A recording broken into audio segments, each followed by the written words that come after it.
భర్తకు బట్టతల ఉందని వదిలేసిన కేసులు, నిద్రలో గురకపెడుతున్నాడని విడాకులు తీసుకున్న వారు విదేశాల్లో ఉంటారని అనుకునేవాళ్ళం. కానీ భారతీయ సంప్రదాయం ప్రకారం పతియే ప్రత్యక్ష దైవమని భావిస్తారని గొప్పగా చెప్పుకునేవాళ్ళం. కానీ ఇప్పుడు ఇక్కడ ఆడవాళ్లు వాళ్లకన్నా దారుణంగా తయారయ్యారు. విదేశాల్లో భార్యాభర్తలు చిన్న చిన్న విషయాలకే విడాకులు తీసుకుంటే ఇక్కడ ఏకంగా పతినే పైకి పంపిస్తున్నారు. భర్త నల్లగా ఉన్నాడని ఓ ఇల్లాలు చేసిన పని చూస్తే నోరెళ్లబెట్టాల్సిందే. ప్రియుడితో కలిసి కట్టుకున్న భర్తనే కడతేర్చిన ఆ ఇల్లాలు ఆ తర్వాత దాన్ని దోపిడీ దొంగలు చేసిన హత్యగా చిత్రీకరించేందుకు ఆడిన నాటకం. అందులో ఆమె నటన చూస్తే మాత్రం ఆస్కార్ ఇవ్వాల్సిందే.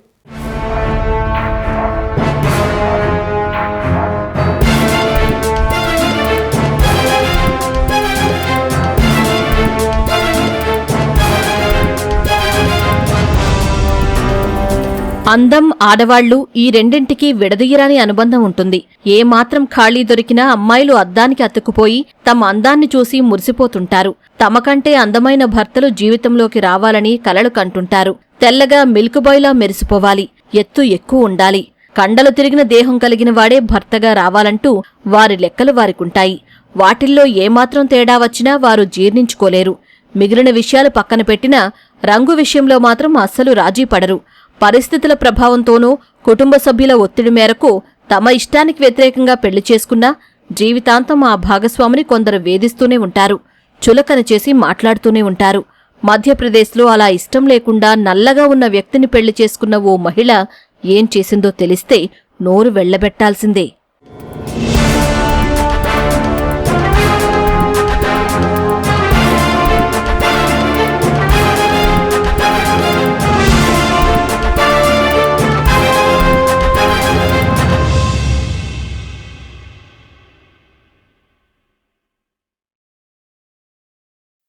మధ్యప్రదేశ్లోని తార్లో మసాలా వ్యాపారి హత్య కేసు ఛేదించిన పోలీసులకు షాకింగ్ విషయాలు తెలిశాయి.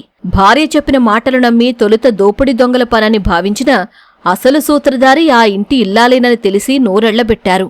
ప్రియుడితో కలిసి భార్య భర్తను మట్టుబెట్టిందని తెలిసి షాక్ తిన్నారు.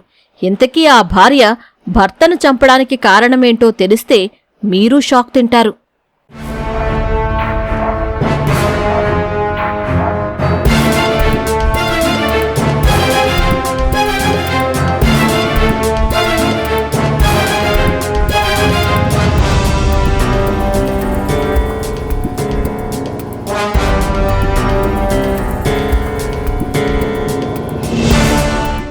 ధార్కు చెందిన మసాలా వ్యాపారి పురోహిత్ దేవకృష్ణ తన ఇంట్లోనే దారుణ హత్యకు గురయ్యాడు. దోపిడీ దొంగలు ఇంట్లోకి చొరబడి విలువైన నగలు, నగదు దోచుకున్నారని, అడ్డుకోబోయిన తన భర్త దేవకృష్ణను హత్య చేశారని భార్య ప్రియాంక పురోహిత్ పోలీసులకు తెలిపింది. తనను కూడా తాళ్లతో కట్టేశారని బోరున విలపించింది. భర్త చనిపోవడం చూసి కన్నీళ్లు పెట్టుకుంటూ ఆమె ఏడవడం చూసిన వాళ్లు నిజంగా భర్తపై ఆమెకు ఎంత ప్రేమ ఉందో అనుకోక మానరు. ఎందుకంటే అంతలా ఆమె నాటకాన్ని రక్తి కట్టించింది. గుండెలు బాదుకుంటూ భర్తపై నిజంగా ప్రేమ ఉన్నట్లు నటించింది.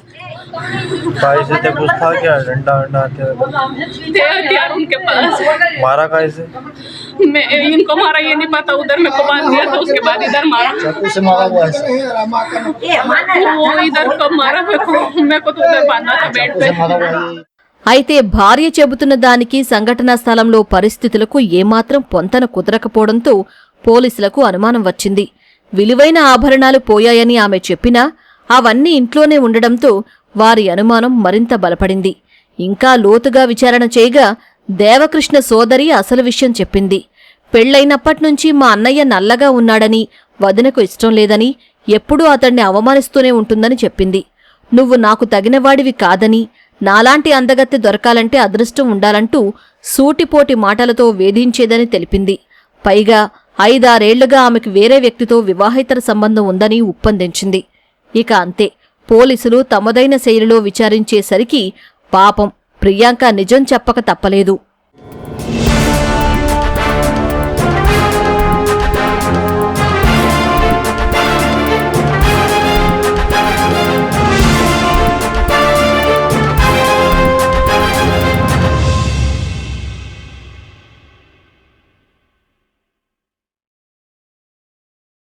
రాజ్గఢ్కు చెందిన ప్రియుడు కమలేష్ పురోహిత్తో కలిసి భర్తను చంపడానికి భార్య ప్రియాంక మంచి పథకం వేసింది.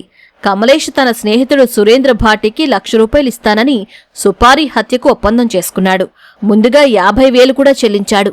హత్య జరిగిన రోజు రాత్రి ముందుగా అనుకున్న ప్రకారమే ప్రియాంక ఇంటి తలుపులు తెరిచే ఉంచగా సురేంద్ర లోపలికి వచ్చి నిద్రపోతున్న దేవకృష్ణను కత్తితో పొడిచి హత్య చేశాడు. అనంతరం దోపిడీ దొంగలు చేసినట్లుగా ఇంట్లోని సామాన్లు మొత్తం ప్రియాంకతో కలిసి చిందరవందరగా పడేసి వెళ్లిపోయాడు. అనంతరం ప్రియాంక తనకు తానే చేతులు కట్టేసుకుని లబోదిబోమంటూ ఏడుపు మొదలెట్టింది. సాంకేతిక ఆధారాల సాయంతో పోలీసులు కమలేష్, ప్రియాంకను అరెస్టు చేశారు. హత్య చేసిన సురేంద్ర మాత్రం పరారీలో ఉన్నాడు.